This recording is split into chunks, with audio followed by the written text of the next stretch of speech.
Hello everybody, welcome to Catherine Sews. Thank you so much for joining me today. Do you know what? My Seattle sewing and upcycling retreat is right around the corner and I'm so excited. I can't wait to meet the 10 participants that are coming to hang out with me for that weekend. So I wanted to make them a little surprise gift. And our retreat starts with a little thrift store walking tour. So I thought what better gift than a tote bag that they could take shopping with us, and it's gonna say Catherine Sews Upcycling Retreat, Seattle 2024. I'm so excited. So for this video, I'm going to be making 12 bags, lickety split. So if you are the kind of person that sews to sell or sews for fundraisers or just really likes tote bags, I'm going to show you how to make 12 of them really fast. So just so you can decide if this video is for you or not, this is what the 12 tote bags end up looking like. I'm madly in love with them and they look so nice, and they've got the fabric made straps, nice clean edge around the top, French seam on the side seams, and box corners at the bottom. No lining, no serging, nice and fast and simple. It took me about 4 hours to make all 12. Let me show you how. And you're wondering why I'm doing 12 when I have 10 participants? Well, because I want one, and one just in case something goes wrong with the Cricut vinyl. So that's why I've got 12. So I've got 12 of the tote bag pieces cut and 24 straps cut. So first of all, let me show you how I took those into my classroom and used the big table to cut out 12 in under 10 minutes. Like, it was really fast. I have 6 meters of fabric here, which is just a little bit more than 6 yards. Oh yes, and Doggy came in to work with me again. And so I've got the fabric folded lengthwise and crosswise. So I've got 4 layers. And then using my big quilting ruler, as well as meter sticks and a see-through ruler, I drew my grid. So I only had to draw the bag out 3 times and I'll end up with 12 bags. So I've drawn just a little under a yard long, just a little under a meter long. So each piece is 38.5 inches long by 18 wide. And then the straps are 3 inches wide by 24 long. So I've got 2 sets of straps beside each bag. So then now I've got it all nicely laid out and drawn with my friction pen there, and I will just go ahead and cut with a rotary cutter. So that makes it really nice and easy and fast to be able to cut 12 bags in the same time that it takes to cut 3. And then just lickety split like that. That probably did not even take me 10 minutes. It might have been just 5 minutes that it took to cut the 12 bags and the 24 straps. Lickety split. And then just before packing up, I placed a mark 4 inches from each side. Now I can tell the right side and wrong side of this fabric, but if I had a fabric that didn't really have a right and a wrong side, it would be easier to have it all marked on the right side if you can't tell the difference. Like, just choose one to be your right side. And also, while I was in my classroom, I borrowed the Cricut machine and printed off 12 of the Catherine Sews. It's my new logo. I think I'm going to change over to that to be my logo. I hope you like it. My new logo, Catherine Sews. I put in the little needle and thread because I thought it was cute. Upcycling Retreat, Seattle 2024. That's going to be nice, right? Okay, so what I'm actually going to start with are the straps. On a crispy fabric like this, I don't like to sew it and then turn a tube. First of all, it's going to take me forever to do that 24 times. Second, it just never comes out nice and crisp. So I'm just going to take this to the iron, press under my edge, both sides, press in half, and then sew those all in like an assembly line way. It's gonna be nice and fast. Let's do it. So first thing is the straps. And I'm pressing both long edges in about 1/4 inch. And then the whole thing in half. I'm getting those edges nice and even. 24 times like that. Okay, pressing 24 straps literally took 24 minutes. Okay, so I've got all 24 straps on my lap, and now I'm just sewing down one edge.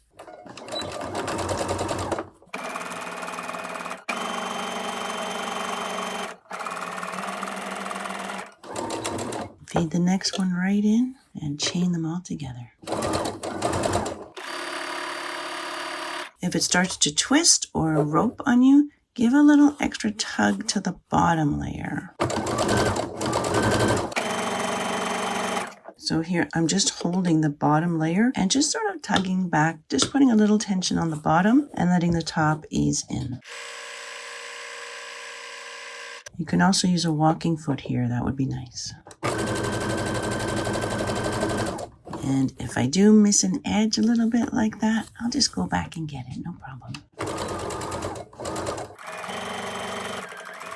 Another thing I'm doing to prevent that roping and twisting is kind of holding it like this, where the bottom layer has to go up and around my thumb. So I'm putting that little bend on it. What you just want to do is put more tension on that bottom edge, because the feed dogs are pulling it along and the presser foot's pushing this one. So you kind of just want to pull back on the bottom one just slightly.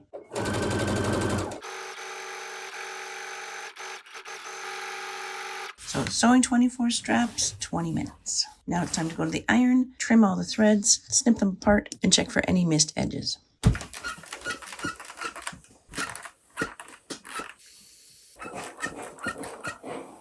That second press makes a nice difference. The straps are all pressed, they look good. And now I'll be attaching one strap to each end of the bag. Just to be consistent, I'll put the stitched edge toward the center, and I'll just center my strap over that mark that I made at the 4-inch point. So I'm pinning this one, but I probably will end up not pinning because the mark is there for me. So I'll just do a little back tack at the edge of my presser foot on all of those 24 times. Well, I guess it's now 48 times. I've got the bags and the straps on the ironing board beside me, nice and organized. And the strap, by the way, is going on to the right side of the fabric. For me, the wrong side is just a shade darker. You might not be able to tell, but in any case that your right side is quite different from your wrong side, it's important that your strap is going down onto the right side.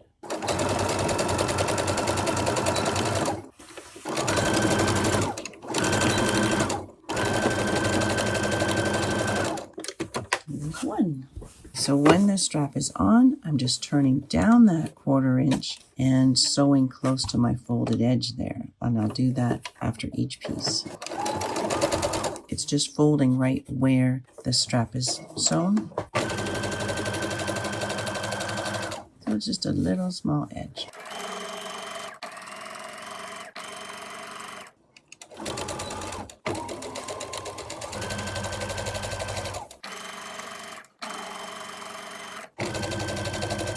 So just like that, 12 times. I think that's nice. And don't worry, of course, we're going to have a bigger hem on the top of the bag after, but this is just sort of a preparation step. So now I'm chucking that off to my left and straps and turn on the other end.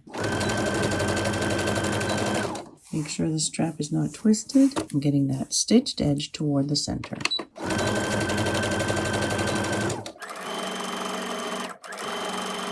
And then flip it over, pull the strap out, and fold that little small edge down.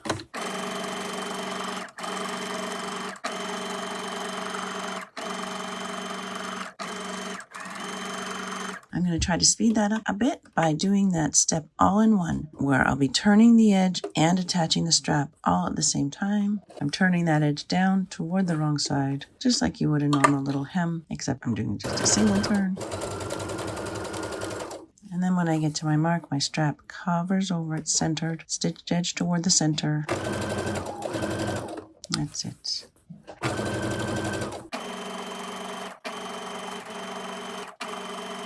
Make sure the strap is not twisted, and right over covering that mark. Okay, so now my top edge looks like that. It's going to get folded down, and this will fold back up, so that strap is going to be really strong and nice and neat on the inside edge. Good, so I'll do that to all the edges. All the bags look like this now. They're all piled up to my right, and now I'm taking them and putting them wrong sides together. So you can see this is my wrong side with that little edge folded in, because we're doing a French seam here. I'm not using the serger at all on this project. So wrong sides together, and I just want to sew a very narrow seam on both sides. I'm letting the toe of my presser foot hang over the edge, so it's like less than 1/4 inch, and I'm starting at the top with those two top edges nailed together. One other way to increase your speed is to increase your stitch length. So right now I'm using a 3.5 millimeter long stitch.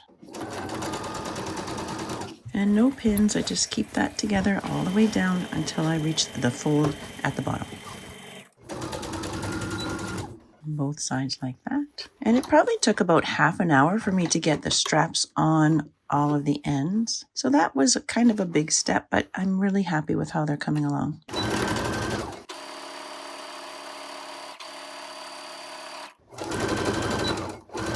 So that took about 15 minutes to sew up the sides of all the bags. So now this is the good side of the bag facing out, and that's the beginning of our French seam. And now we're going to press it twice, actually 3 times, which I know seems like a crazy amount of pressing, but it makes it so nice, and I think it makes it easier. So I'm just pushing that seam allowance to one side, doesn't matter which side. And I've got this right over the pointy end of the ironing board. Go flat like that, then flip. Poke out your corners a little bit and right back onto the board. And now this is the inside, and I want to press that seam again. And if there's any little ridge from my first press, I'll get rid of it now, using the iron to push that right over both sides. Good. Then it comes off and lays flat. And then I'll press both side seams flat. So that's just a super easy, efficient way of getting the seam to come right out to the edge. And for a French seam, that's what you want. The seam has to be laying right nicely at the edge. If I had just tried to start with this press, just turn them inside out, it would be so much harder. Okay, so I press all of them like that, and then they're ready for their second line of sewing to complete that French seam. These have all been pressed flat, and I don't even worry about the corners too much because I'm going to be boxing those corners anyway. So now we'll take them back to the regular machine to finish off that French seam. On a fine fabric, your second stitch of the French seam, you use a pretty small seam allowance again, but I don't want to have to go back and trim threads from inside or anything. So I'll be finishing off this French seam with just a 1/2 inch seam allowance.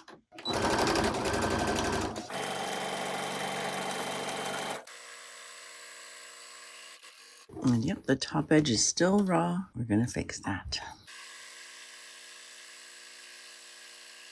The French seams are all complete, and that took about 15 minutes. And now it's back to the iron. To press that seam and to box my corners, I'm going to put each one over the pointy end of the ironing board. Press that French seam flat. Doesn't matter which side I go to. Lots of steam.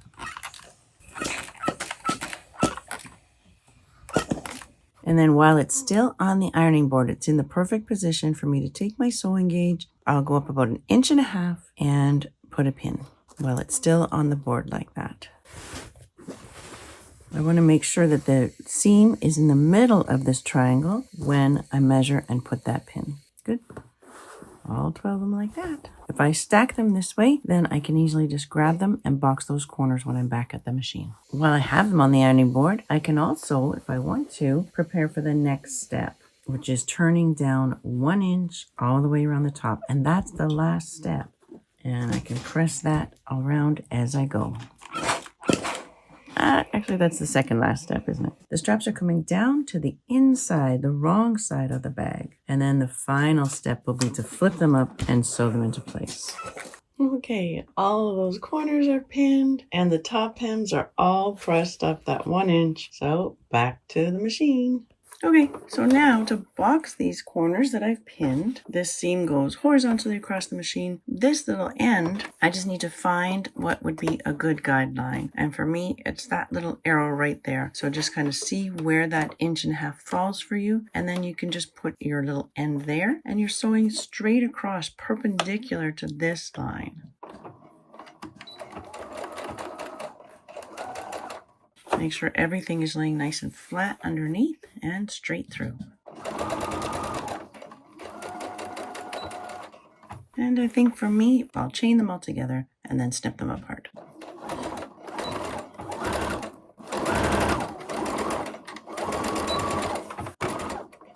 So this is in line with my little arrow.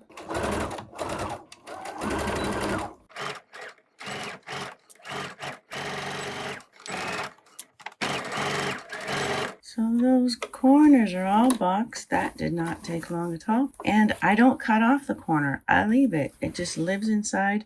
And I think that cutting it actually kind of weakens that little seam, right? So if I just leave that little corner, it hangs out inside and doesn't ever bother anybody. So now all these yucky threads can tuck up inside, and now I'm going to be sewing right along that first line of stitching that I did right at the beginning. The strap is still going down. I'm going to catch it on the very final step.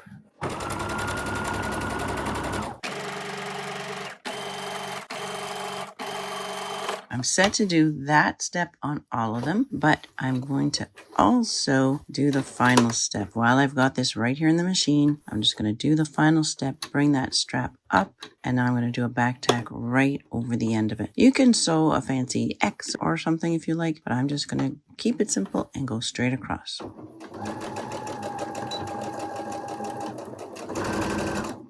That's it. So I don't want to pull it too far where it's pulling up that edge. I just want to make a nice little fold there and then sew across my end. And then all this needs is the Catherine Sews logo. Of course, I will trim threads and give a final press to this top edge. Okay, that is done. Threads are all trimmed, the top edge is pressed. I'm going to go over the top half with the iron one more time. And then with my quilting ruler, which is 6 inches wide, I'm kind of pushing it up against that top edge. And with my friction pen, drawing a line across, making a mark in the middle, 8 3/8. Then my Cricut vinyl goes on. I found where the center is, and it's right in the middle of the S. And I'm putting that bottom row of text right on my line, putting a piece of parchment and ironing it on with no steam. Okay, and then let it cool for just a second. Sometimes you have to help it. There. That looks so nice. Yay! And then, especially in areas that I had to help a little bit, parchment goes back on and one last little press. Beautiful. I love it so much. Oh, 12 like that.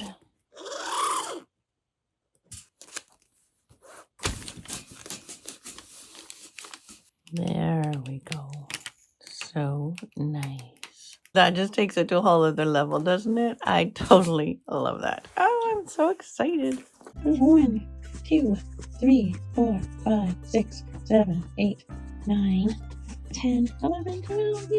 12 tote bags in 4 hours. I'm pretty happy with that. And I think they really look fantastic. I am very excited to go to my retreat now and be able to give all the participants a surprise gift like that. I should also mention that the fabric looks like canvas. That's what I was looking for. When I got to the store though, the canvas was $26 a yard, and that's a little cuckoo. And so I went to the upholstery section, and this is more like a drapery, but it ironed up great. Like, it worked and looks exactly like canvas, but it was only about $7 a yard. So keep that in mind when you're shopping for fabric. Look kind of outside the box. Check out that drapery section and you might find a good score like that. So I can get 2 bags out of a little bit more than a yard, a little less than a meter. So that means each bag cost about $3.50 in materials, plus the little Cricut, and 20 minutes of time, right? I think that can be a really good thing for you to add to your fundraiser or your market table. I hope that works out great for you. And so until next time on Catherine Sews, you take care.